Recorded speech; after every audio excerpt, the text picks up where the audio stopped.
ఖమ్మం నగరంలోని వెలుగుమట్లలో ఉద్రిక్తత నెలకొంది. భూదాన్ భూముల్లో ఆక్రమణ తొలగించేందుకు పోలీసులు భారీ సంఖ్యలో స్థానికులు ఆందోళన చేపట్టారు.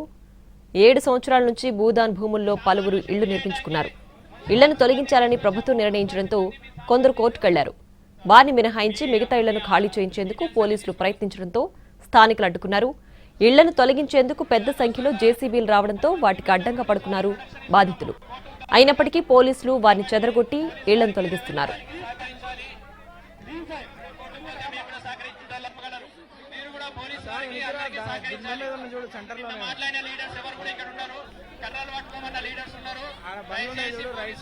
ఇదే అంశానికి సంబంధించి మరిన్ని వివరాలు మా ప్రతినిధి భూపాల్ అందిస్తారు.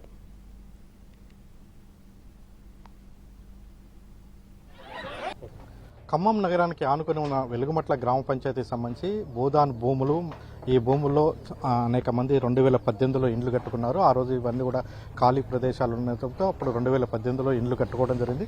దాదాపు ప్రతి ఏడాది కూడా ఈ భూముల్ని తొలగించడం కోసం అధికార యంత్రాంగం ప్రయత్నం చేస్తున్న పరిస్థితి. అయితే ఇది సమస్యను పరిష్కారం చేయమని ఇక్కడ ఈ భూముల్లో ఉన్న వాళ్ళు విజ్ఞప్తులు చేస్తున్నప్పటికీ ఆ విధంగా కాకుండా ఇప్పుడైతే ప్రభుత్వ అధికారులు పెద్ద ఎత్తున వచ్చేసి మొత్తం కూడా భూముల్ని కూల్చివేయడం అనేది జరిగింది. ఇక్కడికి వచ్చాము 8 సంవత్సరాలు అవుతుంది. ఇట్లా అయిద్దని కూడా అనుకోలేదు సార్. ఇవి ఇంటర్ క్యాస్ట్ మ్యారేజ్ చేసుకున్నాం. ఇప్పుడు నేను ప్రెగ్నెంట్ని 6th మంత్, చిన్న బాబు. మాకు ఉండటానికి అసలు ఆధారం ఎక్కడా లేదు. ఇక బుక్స్ ఉన్నాయి. ఇక ఎప్పుడు కాంపిటేటివ్ ప్రిపేర్ అవుతా ఉంటాం సార్. అసలు మాకు చెప్పలేదు సార్. చెప్తే ఇలా ఇప్పటికిప్పుడు ఇట్లా చదువుకోవాల్సి వచ్చేది లేదు కదా. ఇక మాకు ఏడుపు ఒక్కటే తక్కువైంది. ఏడ ఆధారం లేదు, భూమి లేదు. ఇప్పుడు ఎటు వెళ్ళాలి? పక్షులు అయినా రోడ్డు మీద, మా పిల్లగాడు రోడ్డు మీద అన్నం తింటుంది. ఇక్కడ మనం చూస్తున్న మొత్తం కూడా ఇంటి సామాన్లు అన్ని కూడా మొత్తం కూడా కోళ్ళ దగ్గర నుంచి అన్ని కూడా. అమ్మ చెప్పమ్మా, ఎప్పటి నుంచి వేసుకొని లేవలేని పిల్లలు వేసుకొని ఏడుంటామండి. ఏవి తిండి లేక తిప్పలేక మగులు కష్టపడి పని చేసుకుని బతికోవడం. ఉండటానికి స్థానం అని కల్పించండి గవర్నమెంట్. ఇల్లు వాకిలు లేని వాళ్ళం ఇక్కడికి వచ్చి బతుకుతున్నాం. అలాంటి పరిస్థితులు ఎక్కడ ఉండాలి? ఎమ్మటే ఖాళీ చేయండి అని మమ్మల్ని రోడ్డుకి ఎక్కించి రోడ్డు మీద పిల్లకాడికి అన్నం తినిపిస్తున్నాం.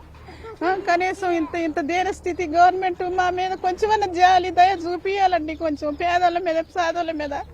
ఎన్నికలు వచ్చినప్పుడైతే ఇల్లు తిరిగి అమ్మ నమస్కారం అంటారు. అదేదో మాకు కొంచెం సాయం చేయండి మీకు 2 చేతులు వచ్చి దండం పెడుతున్నాం. అధికారులు కొంచెం ఇలాంటివి కూడా పట్టించుకొని మాకు సహాయం చేయండి.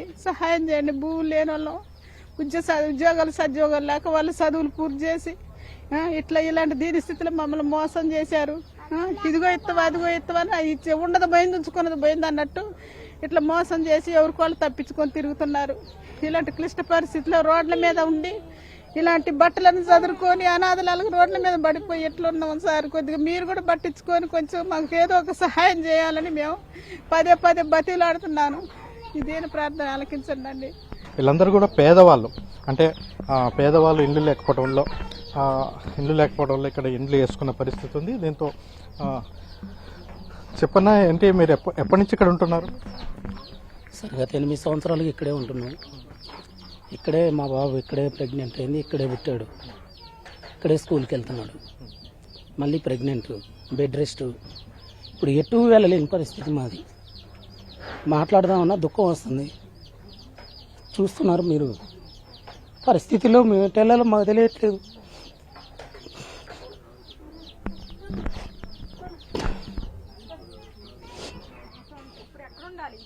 అసలు నిర్దాక్షిణ్యం ఖాళీ ఏంటి సార్?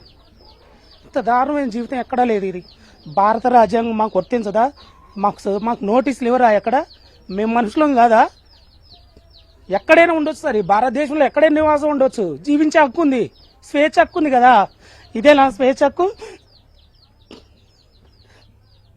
నిర్దాక్షిణ్యంగా సార్. ఏంటి సార్ ఈ జేసీబీలు ఏంటి, ట్రాక్టర్లు ఏంటి? ఒక రోజు ముందు ఇవ్వచ్చు కదా నోటీసు. ఒక రోజు ముందు ఇస్తే మేము చదువుకుంటాం లేదు, అప్పుడు కదా మీరు యాక్షన్ తీసుకోవాల్సింది. డైరెక్ట్ తీసుకొచ్చి జేసీబీలు పెట్టి మేము ఎడిపోవాలి సార్. ఎక్కడో అంబేద్కర్ భవన్ అంటున్నారు. ఎంత దారుణమైన విషయం సార్ అది. ఈ బెడ్ రెస్ట్ సార్ ఏడుంటుంది చెప్పండి? ఇంత దారుణమైన జీవితం బతకాల్సిన అవసరం సార్. కానీ ఈ ప్రభుత్వాలు ఉన్నంత కాలం మా బతుకులు ఎట్నే ఉంటాయి. పేదవాడి బతుకులు ఎప్పుడు మారు. ఉద్యోగాలు అన్నాడు, ఉద్యోగాలు లేవు. నేను నెట్ సెట్ క్వాలిఫైడ్ సార్. కుప్ప యూనివర్సిటీలో ద్రావిడ యూనివర్సిటీలో పిహెచ్డీ చేస్తున్నాను నేను. ఇంత దారుణమైన జీవితం ఏంటి సార్? చూస్తున్నారు బుక్స్. మేము 8 సంవత్సరాలు కాంపిటీటివ్లో ఉండి ఉన్నాం. అటు ఉద్యోగాలు లేవు. ఇది ఈ పరిస్థితులు, ఇంత దారుణమైన సిచ్యువేషన్లో ఎలా సార్ మేము బతికేది? కాబట్టి మాకు ఖచ్చితంగా ఏదో ఒక సోర్స్ చూపించిన తర్వాతే మమ్మల్ని ఇక్కడి నుంచి తీసుకెళ్లాలని మేము కోరుకుంటున్నాం. ఎవరికి మాకు శత్రువులు కాదు, కానీ మేము ఎవరినో నమ్మలేదని తర్వాత పెడితే ఎవరో పిలిచారు, ఆశ్రయంతో వచ్చినాం. 100 గజాలు వచ్చింది అనుకున్నాం, చూస్తే ఇల్లు కట్టుకున్నాం సార్. చూడండి ఇప్పుడు అది రూపాయి కూడగట్టుకొని కట్టుకున్నాం. దానికి ప్లాస్టింగ్ కూడా లేదు సార్. మా బాబుకి ఇక్కడ డెంగ్యూ వచ్చింది, 6 సార్లు నిమ్మ వచ్చింది సార్. 3 లక్షల రూపాయలు ఖర్చు పెట్టి ఇక్కడికే వచ్చాను నేను. కాబట్టి దయచేసి మాకు ఏదో ఒక ఆదరణ కల్పించగలరని కోరుకుంటున్నాను సార్. తెల్లవారుజాము నుంచి ఈ భూదాన్ భూముల రక్షణ పేరిట ప్రభుత్వ యంత్రాంగం మొత్తం కూడా ఇక్కడే కాన్సంట్రేట్ చేసింది. 4 జిల్లాల పోలీసులు, రెవెన్యూ యంత్రాంగం, అదేవిధంగా ఖమ్మం కార్పొరేషన్ అన్ని రంగాలు వచ్చి ఇక్కడ ఈ కూల్చివేతలని విజయవంతంగా కొనసాగిస్తున్న దుస్థితి అయితే విజయవంతంగా కొనసాగిస్తున్న పరిస్థితి అయితే మనం చూడవచ్చు. కెమెరా పర్సన్ బుద్ధితో భూపాల్, ఎన్టీవీ, ఖమ్మం నుంచి.